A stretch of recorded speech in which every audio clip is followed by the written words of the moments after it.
I'm Chenoa Farnsworth. I'm the managing partner of Blue Startups. During my graduate school, and I was doing my MBA at the University of Hawaii. That was the time of the dot-com boom. And prior to that, I'd been working in health policy, public policy, government, a whole different life. But when I discovered kind of tech and that whole new world, it was so exciting and so fun.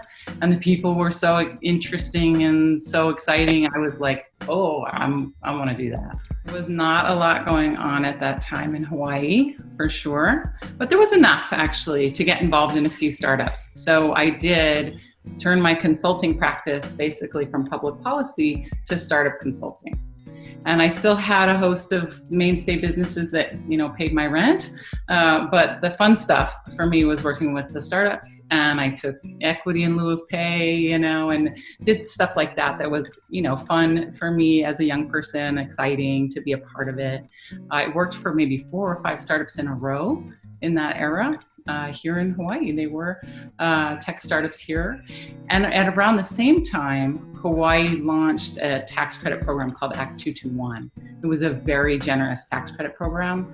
So it attracted a lot of capital and a lot of activity in Hawaii for about 6 or 7 years there, from 2000 to 2006. So that was my entree into the world of tech and startups. There was a gentleman called Rob Robinson who arrived on the scene right around that same time, and he was an expert at angel investing. And he approached me about helping him launch an angel network in Hawaii, which was something obviously we didn't have before.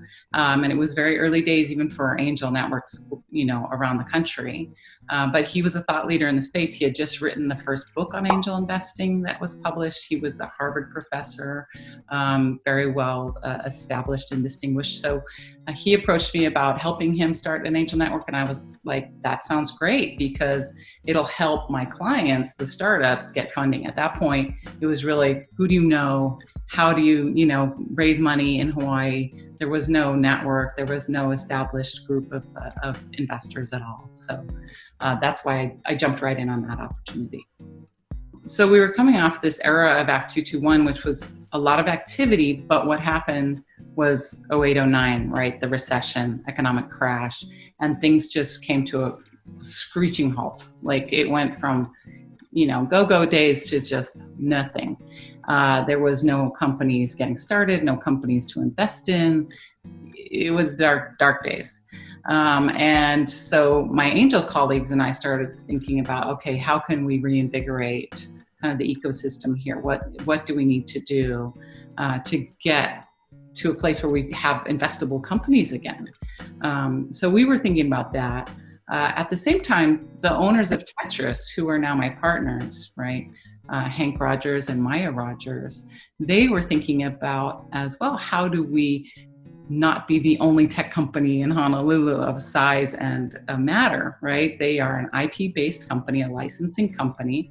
They're headquartered here in Hawaii because it made sense for them to do that. Their biggest customers are in Japan and the United States. So they looked around and there should be more companies like us here. How do we foster an environment that encourages IP-based businesses in Hawaii? Part of Blue Startups, we started with the goal also of economic diversity. Hawaii is very dependent on the tourism industry. We've known that for years. We've talked about it for years. But we felt as founders of Blue Startups, it was really time to take action on trying to change that. I think the activity is important for building and opening people's eyes to the fact that Hawaii can be a place where technology can thrive and grow. We started talking, basically, the leadership of Hawaii Angels, like myself and Rob and Hank and Maya.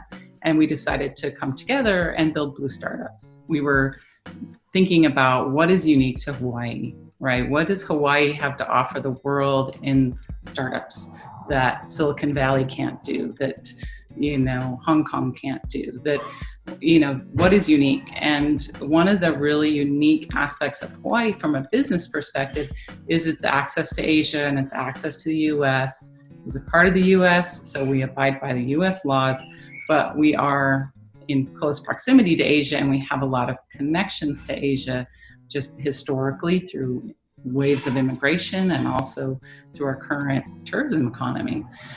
So we really wanted to kind of exploit that, that benefit that Hawaii has and shine a spotlight on it. It's something that we've talked about in Hawaii for a long time. I would say we've been giving it lip service for a long time. Hawaii is the place where East meets West, blah, blah, blah, but it hadn't really been true from a business perspective, true from a tourism perspective. But in terms of cross-border businesses, there really wasn't much to show for that. So we started East Meets West, which is a big annual conference bringing together investors and entrepreneurs from both sides of the Pacific. And the reason we did that really was to highlight this is Hawaii. It's not just beaches and palm trees. When we bring everybody here for this annual gathering, for example, we do an ecosystem tour with everyone. So we put them all on a bus. We take them to all the accelerators and all of the exciting tech things that are happening here. There's a lot of R&D here, from the university to the military, that's very cutting edge. So we take them to those places. And people are always like, wow, this is happening in Hawaii. They had no idea that Hawaii had that to offer. Some of them don't even know that we have high-rise buildings in downtown Honolulu. So, really trying to change that mindset, kind of almost one person at a time, and building that network and connective tissue even stronger so that our companies can take advantage of it, our businesses can build those relationships. And so that's really the intent behind East Meets West. At that time, accelerators were just getting started around the country. And so we did a lot of homework looking at what models are working, especially outside of Silicon Valley, because obviously, that's the kind of environment we are in. And we found the Techstars model. Techstars which started in Boulder, Colorado. And we did a lot of research around that and thought this is a good fit for us, right? This is a program that was started in a place very similar to Honolulu in a lot of ways. A place that's a nice lifestyle, but a small population. And they made it work, right? They're globally recognized, one of the best accelerators in the world. So we started working with them to bring that model to Hawaii. So they started this network called the Global Accelerator Network, which is now run by Patrick Riley. And they're still in Boulder, Colorado, but the organization now has 100 accelerator members around the world. And that's been a great source of just camaraderie, peer learning, connection. As I say, almost the best thing about it is that there's somebody in your corner, like kind of being your cheerleader, saying, go, you can do it, which has been fantastic, but they're a great resource for us. I think fostering a sense of community and ohana, as we call it in Hawaii, family, is just natural. It just comes naturally to us. I don't think we set out to do that necessarily. We didn't say, okay, this is important to us. We're going to do this, this, and this. It's just who we are, and it's the way Hawaii works. For example, with each cohort, we do a community service day where we get the whole cohort out to maybe a farm or a lo'i, as it's called here, which is like a taro patch. They're getting dirty and muddy, and it's pretty hilarious to see these kind of tech nerds out in the mud. Some of them love it. Some of them are like, I hate this, but the experience is so unique, and Hawaii is so unique. We really didn't want people to come here and not experience the whole of it, which includes the culture, which includes our beautiful environment, which includes all of these things which are so special. So we make an effort to share our home with people, even if they're only here for 3 months, and then we hope they will stay. And that's another reason that we foster that community so strongly, trying to build those connection points where people will feel part of the community and decide to build a company here. The great thing about today's environment, obviously, is the internet, right? There's nothing to stop you from building a technology company wherever you want to do it. And we feel like Hawaii is a great place to live. It's all very exciting to kind of create what we call an innovation economy in Hawaii, right? Where we're not just tied to the tourism industry. I think it's a truth that you can't have it all. Another female entrepreneur said that to me once very early in my career when I asked her, how do you do it all? You don't. That's a fallacy. The idea that you're going to be the world's best mom and the best business person and the best everything all at the same time is just not true. So sacrifices are made. I think in building multiple businesses, there have been times when I haven't been available to my family as much as I sure would have liked to be.